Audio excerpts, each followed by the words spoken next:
Hello class. Previously in an announcement I did mention the course assembly verbiage, which is at the top of your CDM, a couple pages worth of it. I just want to take a quick minute to fully explain that. That's basically just stuff that you can copy and paste that gets used over and over and over again, so that if you're using the assignment feature in Blackboard, then you can use aspects of the course assembly verbiage for assignments and just copy and paste that into your CDM towards the bottom of your explanation of that assignment. And so take a minute to go through all those different things that appear at the top of the CDM as they pertain to course assembly verbiage.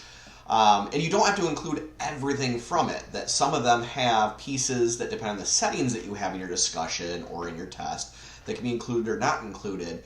But it basically just makes it so that the wording is the same for all students, so they see everything, but also it allows us to do things like when Blackboard support creates a video on how to use something, that everybody can use that same video and apply it the same way, and that all students are getting the same directions.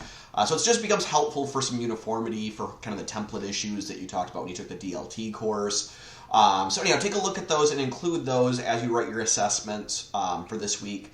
And they can also be handy for some of the other stuff. When we get to practice exercises, a lot of people use Quizlets for practice exercises. There's some course assembly verbiage for that as well. So anyhow, I just wanted to make a quick little video to talk about that, and just the fact that it's kind of helpful for making things uniform, making it the same throughout all courses, and make sure that all students get the good directions they need for how to complete something too.